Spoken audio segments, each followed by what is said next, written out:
नमस्ते विद्यार्थी मित्रों, गुड मॉर्निंग। ज्ञानगंगा विद्यालय द्वारा आयोजित ऑनलाइन क्लास में आपका स्वागत है। कक्षा 9 विषय संस्कृत। हेलो विद्यार्थी मित्रों, आज हम संस्कृत में चैप्टर 12 सुभाषित सप्तकम पढ़ेंगे। सप्तकम यानी सात सुभाषित। चलो अब हम प्रस्तावना देखते हैं। सुभाषित अर्थात सुंदर उक्ति अथवा बोधवचन। संस्कृत के सुभाषितों की अनेक विशेषताएं हैं। एक तो ये सुभाषित गागर में सागर भर देने वाले लघु पद्य होते हैं, इसलिए झन झन के कंठ से गाए जाने के कारण सतत जीवंत रहते हैं। सुभाषित व्यक्ति के जीवन को पाथे देते हैं। संस्कृत सुभाषित वैश्विक भावना के पोषक और तोषक है तथा भारतीय संस्कृति के उदात्त विचारों और संस्कारों के प्रवाहक भी है। तो यहाँ सुभाषित के बारे में कहा है कि सुभाषित यानी कि सुंदर उक्ति अथवा तो बोध वचन, जिससे हमें बोध मिलता है, ज्ञान मिलता है। तो ये संस्कृत के सुभाषित की इसकी विशेषता है। तो इसकी अनेक विशेषता है, जिसमें सुभाषित एक विशेषता तो ये है कि सुभाषित गागर में सागर भर देने वाले एक लघु पद्य यानी काव्य होते हैं। लघु यानी छोटा, पद्य यानी कविता, इसलिए जन जन के कंठ से गाए जाने कारण सतत जीवन रहते, यानी कि लोगों जन जन यानी लोगों के द्वारा कंठ द्वारा गाए जाने के कारण ये क्या है, सतत जीवंत रहते, यानी एकदम याद रहते अनंत तक। सुभाषित व्यक्ति के जीवन को पाथे देते यानी कि उनको मार्गदर्शन देते हैं। और संस्कृत सुभाषित वैश्विक भावना के पोषक और तोषक है तथा भारतीय संस्कृति के उदात्त विचारों और संस्कारों के ये प्रभावक भी है।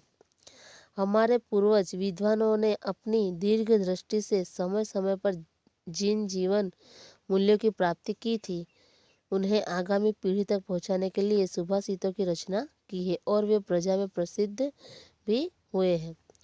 कि कहा है कि जो हमारे पूर्वज है बराबर, पूर्वज विद्वान जो थे, उन्होंने अपनी दीर्घ दृष्टि से यानी कि लंबी दूर तक जाने वाली दृष्टि से उन्होंने समय समय पर जिन जीवन मूल्यों की प्राप्ति की थी, उन्हें आने वाली पीढ़ी तक पहुंचाने के लिए उन्होंने सुभाषितों की रचना की है और वे प्रजा में प्रसिद्धि भी बहुत हुई है।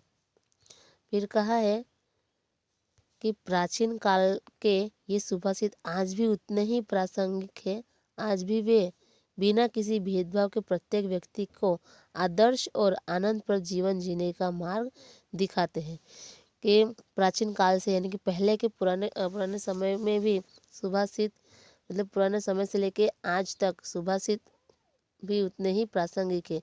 हम देखते हैं कि बहुत से गुजराती में भी सुभाषितों के बारे में आता है ना।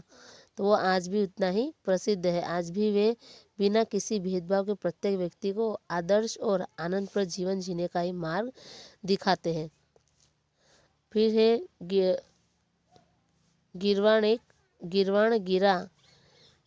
गिरा के अनमोल रत्न समान 7 सुभाषितों का यहाँ अध्ययन करेंगे और साथ साथ इन सुभाषितों द्वारा जो बोध प्राप्त होता है, उन्हें अपने जीवन में निष्ठापूर्वक उतारने का शुभ संकल्प करेंगे। तो सुभाषितों में हमें बहुत सारे ऐसे ज्ञान की बातें सीखने मिलती है, जो हमें यहाँ प्रस्तुत जो हमें श्लोक जो दिए हैं, जो सुभाषितों दिए, उसके द्वारा हमें बोध प्राप्त होगा और उन्हें अपने जीवन में निष्ठापूर्वक उतारने का शुभ संकल्प भी हम करेंगे। तो चलो हम देखते हैं। पहले हम सुभाषितों देखने से पहले इसमें जो नए नए शब्द हैं, उन शब्दों का परिचय हम देते हैं। ठीक है, चलो देखो। सुभाषित सप्तकम यानी 7 सुभाषित। चलो शब्दार्थ देखते हैं हम। शने यानी धीरे धीरे से। पंथाहा यानी मार्ग अथवा रास्ता। कंथा यानी पुराने कपड़ों से बनाई गई गुदड़ी। फिर है पर्वत लंघनम यानी पर्वत लांघना। फिर शीलम यानी चारित्र अथवा अच्छा चरित्र। शौर्यम यानी वीरता। फिर है अनालस्यम, आलस्य का अभाव। पांडित्यम यानी पंडिताई। मित्र संग्रह यानी अच्छे मित्र रखना। निधि यानी खजाना। फिर विगुणेशु यानी विरोधी गुण रखने वालों में। फिर है पुंसाम यानी मनुष्य का। फिर है सहंति यानी संगठन अथवा एकता। श्रेयसी यानी कल्याणकारी। तुष्य यानी धान के छिलकों से। परिभ्रष्टा यानी अलग हुए। फिर न प्रहंती यानी उगते नहीं है। फिर मेघ समम यानी मेघ के समान। फिर है आत्मसमम यानी स्वयं के समान। आगे चक्षु समम यानी आँख के समान। फिर धान्य समम यानी अनाज के समान। चलो आगे देखो। अहिंसताम यानी अहिंसा। फिर है विद्युत प्रणामम यानी विद्वानों को प्रणाम। सुशीलताम यानी सच चरित्रता। फिर मध्यमानत यानी मथने से घिसने से। खन्यमाना यानी खोदी जाने वाली। फिर तोयम यानी पानी। फिर सोत्साहम यानी उत्साही। नराणाम यानी मनुष्य का।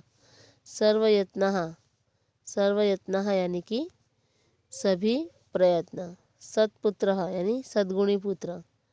कुल सदमनी यानी कुल रूपी भवन में। को अपि दीप यानी कोई भी दीपक।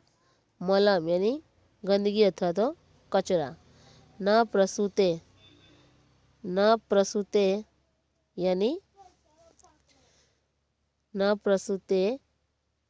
यानी उत्पन्न नहीं करता है। न संहरति यानी समाप्त नहीं करता है। तो ये शब्दार्थ आपको आपकी नोट में सुंदर अक्षर में लिखना है। ओके, नेक्स्ट वीडियो में हम सुभाषित पढ़ेंगे। Okay, thank you.